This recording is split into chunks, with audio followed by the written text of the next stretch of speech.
Hi everyone, welcome back to the Navigant Credit Union Broadcast Center. I'm GoLocal News editor Kate Nagel. Thanks for tuning in for election night coverage this Tuesday evening with some familiar faces. Would like to welcome back Democratic consultant Rob Horowitz, frequent GoLocal contributor, and former state representative, former deputy secretary of state, now heads up Stages of Freedom, Ray Rickman, who comes in every week to give his big view. Gentlemen, thanks for joining this evening. Thank you. It's a rainy day outside. It's been raining on and off and then got heavier as the day went on. But Rob, we were talking earlier, the numbers, the turnout for midterms is looking high. Yes, relative, if you, it depends on how you want to look at it. Relative to what's going on nationally, I think Rhode Island's probably going to be on the low side. But relative to 2014, it's looking like, which was about 320,000. Right. It's looking closer to 380,000. So it's good to see, no matter what the results are tonight, it's good to see more people participating in voting. And Ray, talk with us a little bit. I want to kick off here in the city before we go to statewide issues. You were supportive of Democratic candidate Bob DeRobio before putting your support behind independent candidate Diane Dee Whitman. You've got the bookstore right on the corner down the street from us. You're always talking with folks in the community. What have you heard today specifically about the mayoral race here in Providence? Today, I talked to about 17 or 18 people on the phone, all people with modest incomes. I think everyone was Latino, and I asked them, and it was surprising. They barely had heard of Dee Dee, to be candid, Dee Whitman, but not a one of them likes the mayor. And they were kind of like, you know, we're supposed to vote for the man we don't like. And I wish the campaign had been able to drill down more, because he could have been blown out of the water. I am hopeful she's going to win. If she does, it won't be by much. But we're unhappy with this mayor. And so we'll talk about a little bit more about her campaign, especially with Rob, a campaign strategist. A lot of folks have questioned the timing of her coming into the race, clearly after a Democratic primary. Now, Diane Dee Whitman did mention, again, the passing of her husband playing into the timing and then her decision to run for the race. Rob, was it a sort of a function of, you know, a big push at the end? I don't want to say, but had she gotten started sooner, do you think this would have been a different race? I'm not sure. I think she's run a really, and full disclosure, I was a consultant to Mayor Alorza in his last race when he defeated Buddy Cianci. I'm not working on the race this time. Okay. I think she's run a pretty impressive public communications race with aggressive television ads and with reinforced by direct mail, and done a pretty good job. I think she should have been more specific on, and particularly on the pension stuff. I think that really hurt her when she had a quote unquote, I know she fixed it, but she had a quote unquote secret plan to fix the pension. I think that hurt her in the debates. On the other hand, I'm mystified, candidly, as a supporter of the mayor about what he's doing here. No television. Let her go unanswered for 4 or 5 weeks. If it's about a future race, he's letting everyone in Rhode Island's impression of him be formed by Dee Whitman, not by himself. No real mail. I'm relatively confident he's going to win tonight, just because it's a strong Democratic year. If he wins tonight, it's going to candidly have very little to do with the campaign he's run. And if he loses tonight, it's a prima facie case of political malpractice. And so do you think that as well? I know that some folks have been talking again about what the mayor has or hasn't been doing in the media or spending on as well. Clear he has gubernatorial aspirations. That's the gossip. He has $700,000 he's setting on. He needs a $2 million kitty to run for governor. He's got a third of it. I think it's the dumbest thing I've ever seen. Dee Whitman got aggressive, got out there, started spending money, and you would have thought he'd spend half his. I'm glad he didn't, but malfeasance is a very interesting word to apply. You know, I'm just to correct you, I said malpractice. I'm sorry. I don't want some lawyer contacting me tomorrow. Same prefix, you know. Political malpractice. I apologize. Go ahead, sir. Malpractice, malfeasance. But again, he has spent money. He did go negative on Dee Whitman with that mailer, very much tying her to the late Mayor Buddy Cianci. What was Yeah. your thought on that mailer, Rob? Here was my thought. I thought the mailer was fine, but as we all know, advertising works on sufficient repetition. Correct. And it means for mailers to work and messages to work, you need to repeat them a lot, particularly with a fragmented media market and fragmented. Totally television. fragmented. Takes even more. And he's doing less. So one piece of mail does not communicate the message he's trying to And can communicate. I tell you what I told I went out maybe 4 times for Dee Dee, door to door. And everyone who had heard that or felt that she was connected to Buddy, I said, right, just like when 82% of the East Side voted for Buddy Cianci, 2 races ago. So that's the trouble when someone's the mayor forever, that all kinds of people have associations with him. All kinds. But in fairness, Yes. she didn't do a very good job in the debates of explaining her relationship to Cianci or providing any distance. And she still said he was like a great mayor. And we watched him be mayor, and you and I both know the pension crisis we have today was mainly caused by him. Yeah.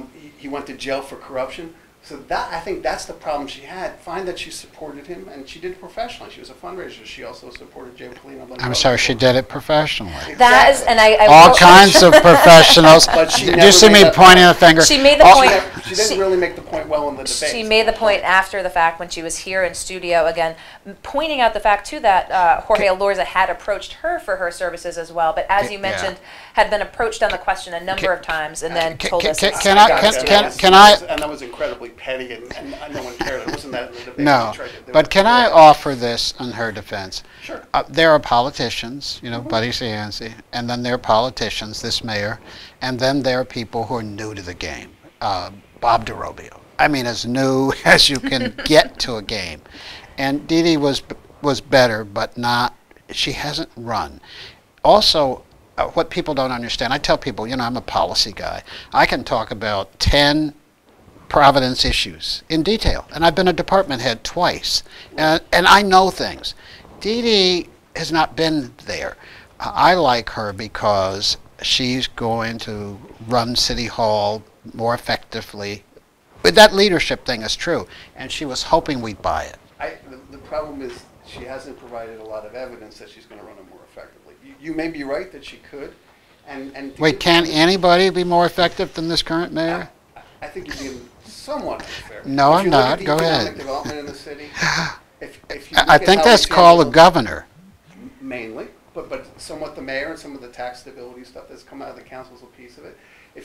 If you look at some of the other things that he's done, and if you look at, and he's been generally fiscally responsible, I don't think he's been a bad mayor. And by the way, I think if you look at polling, people don't think he's a bad mayor. I agree he doesn't have a big, strong, enthusiastic base, but one of the reasons I think he's going to win tonight, and the main reasons the Democratic tide, despite the campaign he's run, which I agree is not the campaign he should have run, is because people generally think Providence is headed in the right direction, and people generally think he's doing an okay job. But let's talk a little bit about that pension obligation issue that rears its head every election cycle, but it seems like November 7th, it's back to business as usual and not Oh, yeah. tackling the tough issue at hand. They're waiting for the next mayor to do it, including this one. You're being awfully gracious. You're one of my favorite political people, but I have to tell you, I'm a child advocate, and Providence school children, Latinos, 350 out of 350 school districts. When he came, it was only 340. Okay? That alone disqualifies him. And he hasn't, I'm sympathetic to anyone who tries. I have seen no effort. No effort. The feds had to come. The Trump feds had to come after him. That's unbelievable, accusing him of basically discrimination against Latino children. And I say very harsh things about him because I'm interested in the public schools improving. But then finally, I believe mayor, governor, in this case mother, and in his case father, should be the father of the family.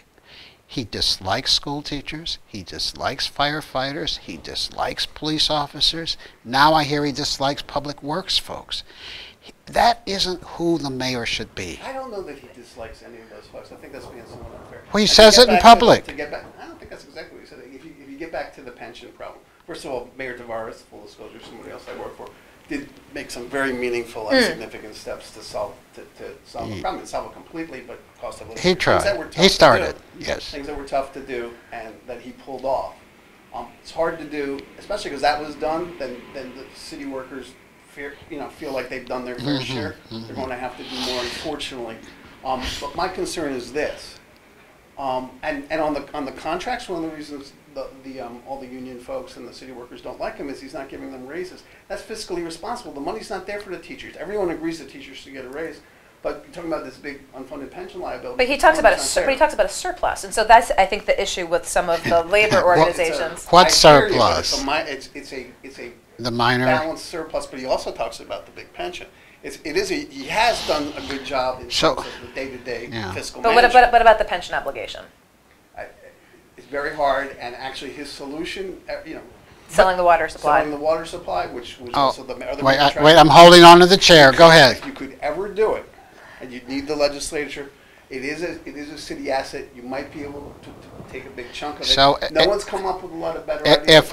If I ever hold public office again, I'm going to hire you full time to be my advocate. So when the things I do great, you can scream from the rooftop, and the things I do poorly. Listen, all problems have solutions, and he hasn't tried to find one. And the pension thing requires probably a great mayor working full-time, and their answers, we don't even know what price he's trying to get for the water system. That's how silly this conversation is. It ranges from 300 million to 700 million. Wait, and neither one is more than the third. The top dollar is only a third of the problem. But let me come to this. There are answers to this. He hasn't gone to the state. Asking. We're a child of the state. He hasn't asked the state to chip in, help out. I can tell you 10 things he has not done. And that may all be fair. And by the way, Ray and I know each other a while. He's incredibly well motivated, incredibly dedicated to Providence, and incredibly dedicated to children. I would just say this. If you want to be the mayor, though, to replace, it's all well and good to say, well, she's not much of a it's her first race, and I love her personally. Yes. She's been around this for a while. If she wanted to be the mayor, and if she does, and she, who knows, she might have been who knows, she still might be the mayor. She might be. If she wanted to be the mayor, she had to have better answers. And she has very few, and if she has them and she just can't express them, that's not all that encouraging either. So the problem is... Could I try one more thing on you, and then then we're going to wait and see what the voters... Then we're going to see what the voters have to say. So the new mayor of Detroit, Detroit's had lousy mayors for 30 years. It had one or two gentlemen who were lousy mayors. But one great guard in Dave Bing. But go ahead. Yeah. So it had mayors who didn't do change, that didn't improve, and the city just kept doing this. Then the new mayor comes. First thing he does out of the box is he takes the lights. There are no lights. 80% of people don't have a street light.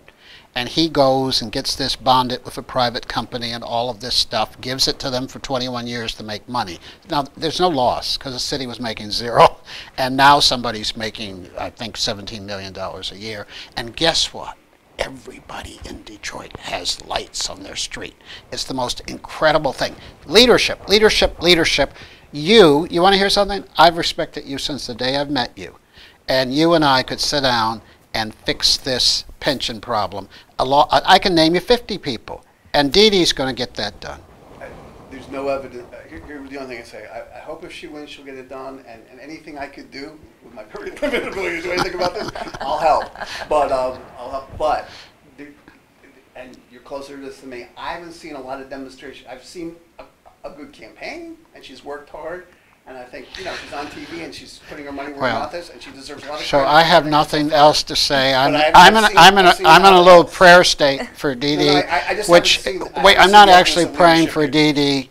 I'm praying for the children of Providence. Right, but I haven't seen a lot of evidence in anything she said, and nor has she been willing to take any tough positions. It's very easy to tell all the unions, pretty much what they want to hear, which is done. Let's talk a little bit about the education question as we segue perhaps into the statewide races here, as we've really delved deep here into Providence, but both Providence and statewide, but Providence specifically. We have gubernatorial candidates here in the studio, and GoLocal CEO Josh Fenton actually, I believe, was talking with Central Falls Mayor James Diosa about the performance of Central Falls schools as well.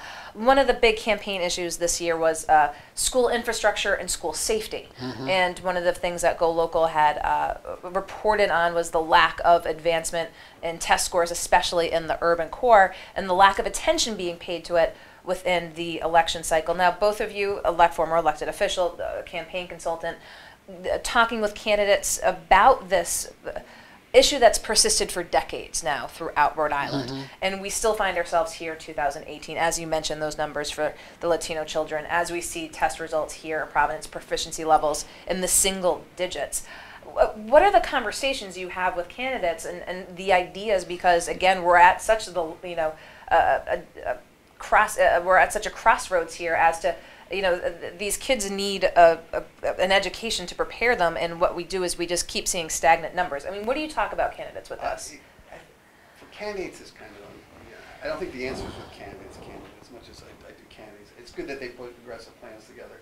The answer is sort of when candidates get elected, and it's a governance answer, and I'm really hoping, because I think Governor Raimondo's done a very good job as governor, I'm hoping she really makes this the defining issue of her second term, because it's a long-standing problem. But if you look at Massachusetts and other places, many other places do better than we do. The fact that we do as poorly, even statewide, even in suburban districts, but particularly for our lower income kids, as badly as we do, we're not giving them a head start, and we're never also going to truly solve development issues. That's mainly about workforce, and so it's an issue of equality of opportunity, and it's also an issue of economic development. Do you think it was? I don't think it's it's never going to be. It requires a governor, and a mayor, but a governor particularly, because a lot of it's state funding and stuff, and state to take a big, huge leadership role. We, as I've mentioned, and you know this for, again, decades of politicians saying we can't solve this problem overnight, but here we are now 40 years later with the same results. You talk about this governor, of course she's focused on higher ed, a big focus on early childhood education. Do you think that's a piece of the puzzle that the governor, this particular administration, with the focus on, again, we won't see those results overnight, but is that something that is going to help? I did not vote for the governor today. First time in my life I've not voted for governor. I've never missed an election since I was a kid. And I stood there for a minute and I said, should I vote for her? Because I certainly would not be voting for Fung. And I can't vote for her. She has not paid proper attention to the children of this state. And her free college thing was almost a charade because of the amount of educational dollars put into it. And she doesn't own up to that the financing comes from the General Assembly. You have to work with them, and she hasn't been able to do that. So I'm back to, I care about 4-year-olds and 5-year-olds and 6-year-olds, and the answer is there. So we have language problems in Providence. Put some work to it. We have, I've met teachers who dislike parents because the mother speaks Spanish and doesn't speak English.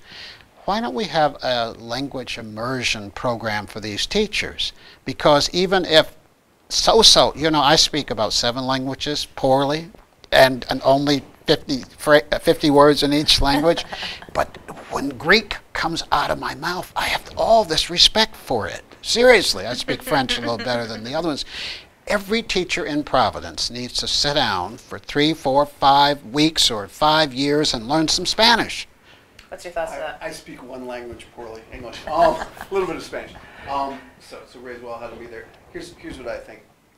I think she has laid some of the building blocks in place. I think that if you look at all the research, the emphasis on all-day K, the emphasis on preschool is critical. And you won't see the results for many years that she's done that. I don't agree on the college program. I think it's a good idea. It isn't that much money, candidly, relative to the need. state budget. and it's important, and more people are going to community college. It's going to take a while before people hang out and stay there. I agree. Yeah. But that's the first step. So I think that's all good, and this is a decades-long problem, and a piece of it candidly is the quality of our teachers, which are below the quality of the teachers in Massachusetts. Now, because I'm going to leave I love teachers. because I'm going to leave the set in a couple minutes, because she told me I wouldn't be here long, and I have like 8 people waiting for me. But could I tell you this, and I really mean this. This is from the heart. Yeah. The graduation rate at the community college is 12% in less than 5 years.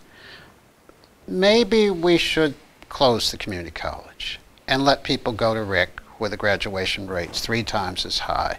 Now, wait, hold on. I'm not emphatic about that, but I am emphatic. No. It's higher than 12%. Well, of course it is. I want to use the word malfeasant again. You should not be running a system that costs millions of dollars with a 12% graduation rate. Now, community colleges don't do well nationally, so I don't want to be disingenuous or unfair. Exactly. They do 19 to 29%, double and triple what we do. Exactly. We need to examine this. We need to stop. There needs to be a commission on the education of young people going to community college. We probably need, I don't want to upset the new president, but we probably need a commission on Rick as well. But you realize one of the reasons we don't graduate, and it's always going to be low, from community college is because the quality of our public schools that produce the people that go to community college are so poor. Yes. That comes up. I'm not making excuses for community college, too. But that's been a constant theme that we've heard from folks throughout this administration, other previous ones. The numbers at CCRI are a direct result of what's coming out of K through 12. No. Wait, again, I'm sorry I have to go, but can I tell you this? Go ahead. I don't buy it. I've worked with high school kids for 20 years. I know 100 of them personally, okay? They go to community college, they have pregnancy problems. They have run out of money problems. They have this literacy, and what skills they're bringing is 20% of the problem. Wait, hold on. Okay, I'm sorry. And we barely address the 10 problems. We don't even address the 1. The governor said she was going to by creating free college. That would have been a great thing. You mean the financial issue? Yes. If everybody could go free, we'd have 20% of the problem fixed. But these are incomes. Well, she needs to work with the speaker. The speaker needs to work with her as well. Okay. Okay. Well, we will.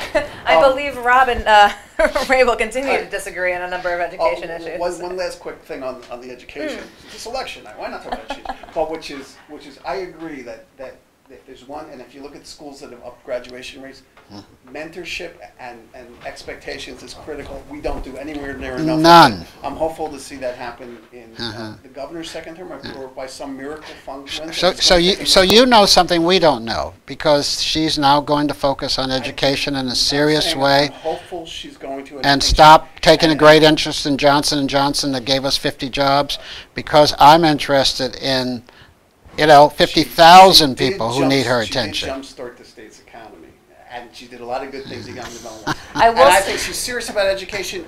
I have no inside knowledge. I think it will be I think it will be more of a focus. So will you call her up? Will you call her up next week and give her a couple days?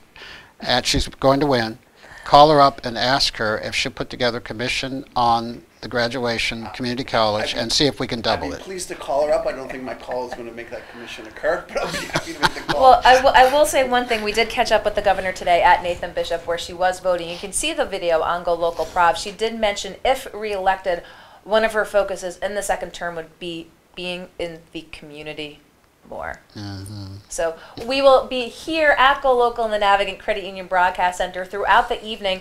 It is now 8 o'clock. Polls are closed. Numbers will start coming in fairly shortly. I know Ray Rickman's got places to go, probably Rob Horowitz as well. So again, would like to thank the former state representative, former Deputy Secretary of State, now head of Stages of Freedom, and Democratic consultant Rob Horowitz to join us here in the studio. We're going to sign off now, but we'll be back very shortly with our next guests here. We look forward to seeing you. I'm GoLocal News Editor Kate Nagel. Thank you.